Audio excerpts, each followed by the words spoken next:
What's up everybody, BigSweetC here with you. Got a special little video for you. Today I want to talk Elden Ring. I would like to bring to you our second build character. This is our Rune level 150 Vagabond character. He is a strength primary with a faith backup secondary, if you will. And all in all, this was actually a pretty fun character to play if you are into the melee type characters. But there is a ton of potential to make a true hybrid weapon here if you really wanted to. I decided with this character that I was going to focus predominantly on melee attacks with faith support, but when we get into the finer things, you'll be able to see that you could actually use quite a bit of the catalog in the faith incantations, if you will. So, further notice, let's head on over to the stats. Again, we are level 150. That's a pretty good meta, in my opinion. I did get quite a bit of duelist activity. Not quite as much as I did back when we were doing the sorcerer build, but I did hear some rumors and mills around the waistband that there might be some issues with the game right now, specifically in the PvP aspect. So I think that might be part of the issue. But either way, 150 does seem like a pretty natural ending for this character as we come across the end of the game, just like it did the original time. And so I think 150 is probably a pretty good place to stop, at least the first time. If you want to continue building the character after that as well, I strongly encourage it if that's your thing. But 150 is pretty good if your primary focus is the PvP aspect. Either way, we are at level 150.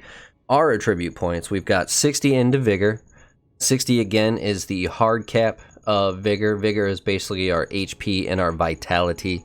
HP is up to 1877, as you can see, which is a pretty good number. We were able to get up to 1900 with our Sorcerer, so we're slightly below the base HP. But no big deal, because 1877 is plenty of HP to take a few hits and manage to roll away and survive. So we hard capped at 60. We had 10 in mind. I didn't touch it at all. Vagabond starts at 10 mind. And then we went 40 into endurance, giving us 156 stamina and a 98 equipment load, allowing us to upgrade our armor, and I'll show you that here in a second. And still get that medium load, so we're fast rolling and not slow rolling. Strength category, we got 65. Again, that is our primary statistic. It is technically a base of 60, and the talismans we'll get to in a minute give us another 5. But that is the hard cap at 60. Sorry, soft cap at 60, and then they have a hard cap at 80. I was going to try, I'm trying to make a more hybrid character with this guy, which is why I capped it at 60 instead of going all the way to 80. But because of the talisman that we're wearing, we were able to get that extra 5 in there. I went up to 14 dexterity. That's our next stat. I only put one investment into it, and it was because that one investment allowed us to jump from the short bow to the long bow if we needed to. So that is why our dexterity is up to 14. Otherwise, I wouldn't have touched it. Intelligence is at 10, Arcane is at 10, and our Faith is at 25. So again, Faith is our secondary statistic. That's why we bumped that up to 25. Predominantly, the reason I went to 25 was I could use Golden Vow. Again, the idea of this character for me was to have support incantations to buff our attack, buff our protection, and go at it from a melee standpoint. So 25 Faith was all I really deemed necessary. If you wanted to, you could go into a little bit more, maybe take a little bit out of Vigor, put some more into Faith to use a few more of the heavy hitter spells. But as you can see, a lot of the attack incantations as well, the offensive incantations as well, the catalog is wide open.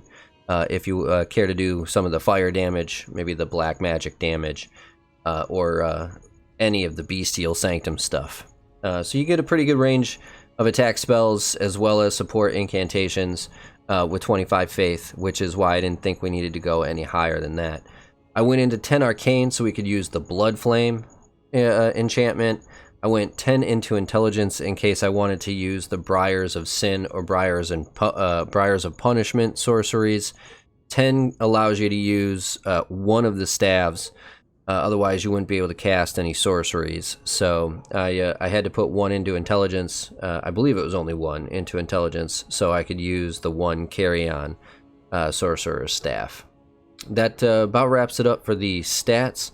As you can see, our base attack is 636, and that is with the Claymore. We'll go over to our equipment. We've got our heavy Claymore up to plus 25. I did imbue it. Now, Lion's Claw is its inherent ability, but I put it on there so I could make it a heavy Claymore and hit that strength scaling up to B. This was actually kind of a little disappointed in my opinion. The Claymore, to me, I feel like if you it's based in strength and dexterity right off the get-go. So I feel like if I wanted to make it either heavy or quality or whatever the dex one is, I'm drawing a blank right now, I feel like we could have at least gotten to an A scaling. So B scaling, kind of a bummer. But you know what? You can't hit a home run with every at-bat. So the 636 seemed to be pretty decent, adequate amount of damage, and then the Blood Flame that we were using was able to not only buff it up with some fire, because our faith is pretty decent, so the fire damage was fairly significant, and it also caused a bleed buildup as well. So from time to time you were able to get a nice little bleed extra hit in there when we were attacking with that. We have our Brass Shield. Now, the Brass Shield I used because it has 100 physical damage negation, but it also has very, very good others as well. 55 magic, 59 fire, 54 holy. The one downfall, you only have 39 in lightning, but to be honest with you, there's maybe only a handful of bosses that actually use lightning against you. I feel like really it's magic and fire, and then physical damage is the most important one. But because we're a strength build, we had 16 strength, so we were able to buff up to the Brass Shield, if you will. Otherwise, I probably would have used like a Heater Shield or one of the Beast Crest shields that we've talked about before. Finally, we have the Finger Seal plus 25. Now, because I had a lot of faith, 25, it's not a lot, but because I had some significant amount of faith, we could have used a lot of different seals. I decided to go with this one though because one, it was the base one that you can purchase right away, and two, after you get to, I think it's plus 20, it's got the S scaling in faith, and that incant scaling of 172 is pretty decent. Now, not a whole lot of it really matters, again, because, you know, we're just doing the support incantations, so they're basically like base increases. But I believe the Blood Flame does scale with fire as well. So if you can, if you get that faith up there, that incant scaling can really come in handy. This was the only piece of the armor that I decided to change. I changed it from the Vagabond the chest piece into Haslow's armor. I did that because it wasn't that much more weight. It was really, I think, only 2 pounds, but it was better across the board. All aspects of damage negation and very specifically immunity went up by like 20, and the robustness I believe went up by 20 points as well. So it was a pretty significant upgrade in the resistances from the Vagabond armor.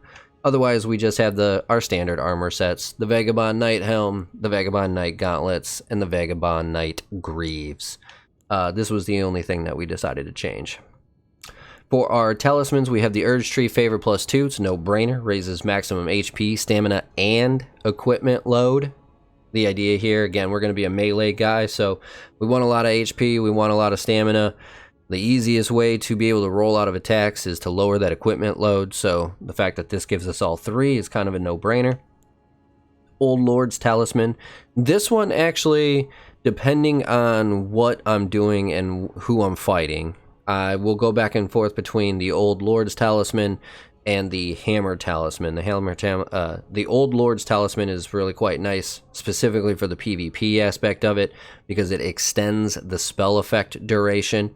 So our Blood Flame Blade lasts a little longer, our Golden Vow lasts a little bit longer, And that could be the the make or break of a quick duel, because I mean they're going to be fairly quick. They should only be maybe a few minutes each. Whereas the Hammer Talisman, for the longer boss fights, the Hammer Talisman increases your stamina damage done to the enemy, so they'll be more likely to be open for critical attacks. Works a little bit better in the PvE aspect of it, whereas the Old Lord's Talisman is a little bit better for the PvP, which is why I have it equipped for this video. The talisman that raised our strength up from 60 to 65 is this guy right here, the Star Scourge Heirloom. It raises your strength by 5. And then we've got the Bull Goat's Talisman. It raises the poise. I believe it's like 10 points. So our poise right now is at 41 thanks to it. Pretty good poise. Ideally, poise, again, it allows you to continue your attacks without being interrupted as often.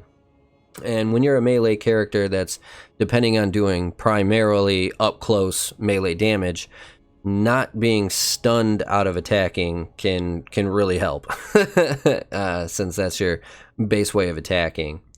As far as our items, I've only got the Flask of Crimson Tears and our Wondrous Physique.